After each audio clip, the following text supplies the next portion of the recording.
Really quick before we get to the video, I'll be attending G-Fest in Rosemont, Illinois from July 10th through the 12th. If you see me, feel free to stop by and say hello. Hope to see you there. When people list off the worst kaiju movies ever made, you usually hear the same couple titles. Godzilla's Revenge. Your folks will get kind of worried, won't they? I don't think so. They're hardly home any time at all.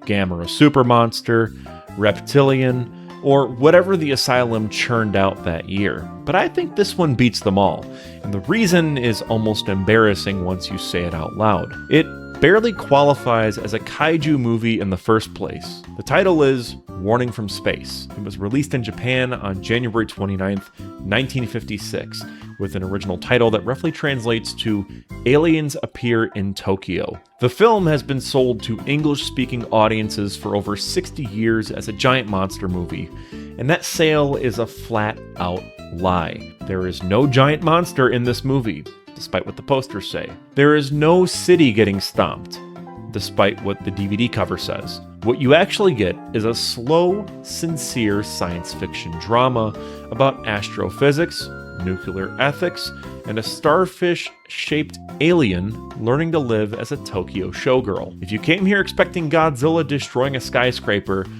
congratulations, you got scammed by a poster. The marketing built the reputation this movie has been stuck with for 60 years, and the movie never earned a bit of it. It's actually pretty unfair and tragic if we're being honest. Daiei made this film to beat Toho at their own game, which is pretty ironic considering that Daiei would later create Gamera specifically to rip off Godzilla's success. Copying Toho was practically their business model in the 60s and 70s.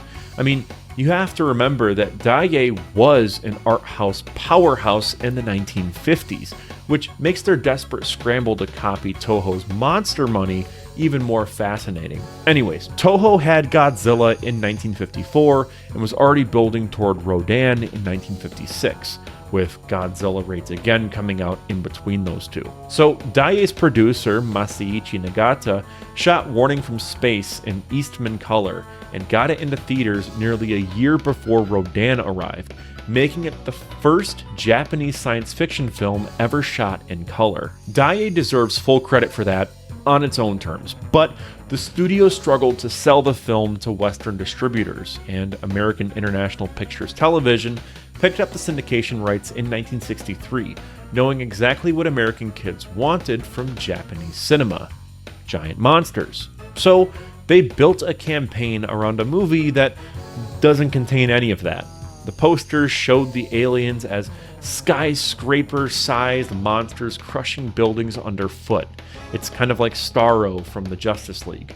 AIP-TV dubbed the movie into English through Titra Sound and stripped out the original subtitles that had translated the aliens' telepathic beeping language, then rearranged the opening and closing structure so the reveal came front-loaded, like a monster movie, burning the mystery that the original Japanese cut had been built around. To this day, algorithms and database tags all over the internet group this movie with Rodan and Mothra, proving that 60-year-old fake news is remarkably hard to kill. Anyone who watched this on American television in the 60s walked in primed for a monster rampage, and instead got a family drama. Even then, it got dismissed as campy nonsense. It was set up to fail from the beginning, as a complete false advertisement. So, what is the movie actually about?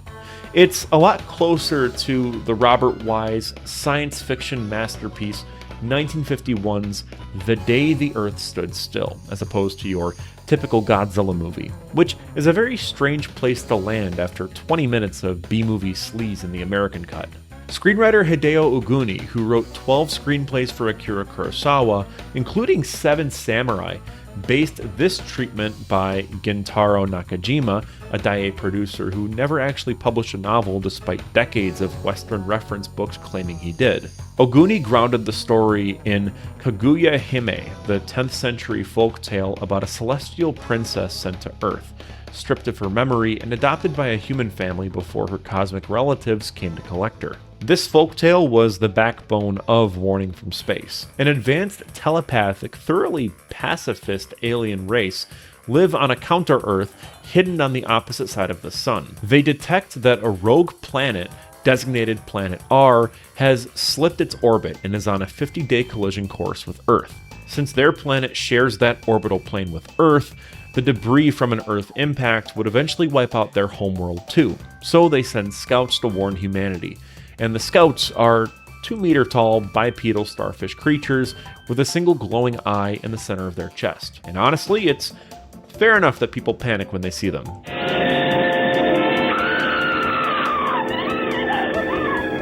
A cabaret singer named Hikari Aozora screams and clears out an entire nightclub, and the aliens realize that their real bodies make diplomacy impossible, so their scientist, called Number 1, undergoes genetic transformation into a duplicate of that same singer, using a stolen publicity photo, and infiltrates human society as a woman calling herself Ginkgo. Ginkgo's slow reveal is the best sustained idea in the film. She gets fished half-conscious out of a lake by Toru Itsobi, a young astronomer's assistant, and claims amnesia, so the human scientists take her in without suspicion. But then the details start to pile up. She jumps 10 feet straight up during a tennis match, she walks through locked doors, medical exams find that she has no fingerprints, and her hair turns out to be structurally identical to the glowing residue that the starfish sightings had left behind. It plays like a slow burn mystery as opposed to a giant monster movie, and it works because the film trusts you to sit with the small, unsettling details instead of a monster that you can point and scream about. When Ginkgo finally reveals herself and explains Planet R to the assembled Japanese scientists, the film pivots into a bleak piece of Cold War commentary. You see, Japan wasn't even allowed into the United Nations in 1956, so the story invents a stand-in called the World Congress. And when Japanese scientists send an urgent warning about Planet R, that governmental body completely ignores them until the planet is close enough to boil goldfish in their bowls and trigger earthquakes worldwide. Even then, humanity's full nuclear arsenal gets launched at Planet R and does nothing.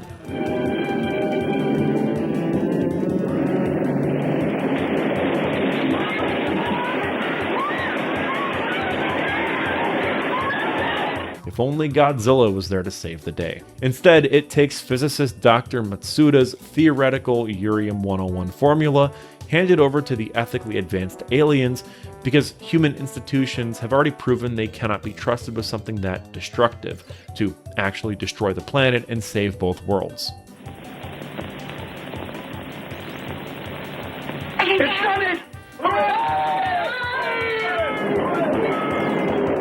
A decade after Hiroshima and Nagasaki, this is a very strange and optimistic argument about atomic power, and it lands very differently than what Godzilla was saying about the same subject that same decade, just 2 years prior. もし水爆実験が続けて行われるとしたら So let's get the obvious part out of the way. None of that plot summary sounds like a kaiju movie, and the actual creature design backs that up. Taro Akamoto, the avant-garde pop surrealist artist who would later build the Tower of the Sun for Expo 70, designed the aliens. It's kind of funny because the actors are just holding their arms and legs out akimbo inside the actual thing. So they're just doing this. Like half the time, they're just kind of stiffly and deliberately waddling around. It's really funny. The film's special effects director, Taru Matoba, who trained under Eiji Tsuburaya during the years where Tsuburaya was purged from Toho by GHQ censors, handled Ginkgo's transformation using a sequence of hand-sculpted clay maquettes, photographed frame by frame and dissolved together, layered under a spinning double-exposed metallic spring to sell the sense of high-tech energy. This is very patient, art-driven effects work. It may not hold up completely, but I don't know, I love it. And before I wrap everything up here, I do want to talk about a really interesting detail that surrounds this film, and I don't know. It's kind of interesting, but it's hard to firmly state this as fact, so take some of this with a grain of salt. Apparently, this movie left a major mark on Stanley Kubrick. Biographer John Baxter traced Kubrick's early interest in science fiction partially back to Japanese tokusatsu films of the 50s, and he specifically cites Okamoto's starfish aliens and their minimalist rotating space station as an aesthetic influence that fed into 2001: A Space Odyssey over a decade later. Now, I'm not claiming that Kubrick kept a poster of this movie taped to his bedroom wall.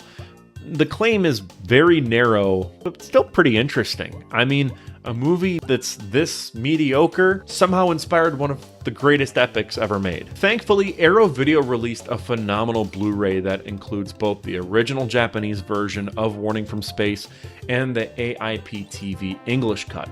I would highly recommend picking that up if you're interested, and I say that as someone who isn't sponsored or anything, but I have spoken very highly of Arrow Video ever since picking up their Gamera box set a while back. And on that note, I'm Cole McCormick, you're watching Firewind Media. If you liked what I had to say here and want to see more, consider subscribing or alternatively becoming a channel member. For $1.99 a month, you can get early access to select videos as well as members-only videos and the Discord server. Thank you all so much for watching, and I will see you in the next one. Peace out.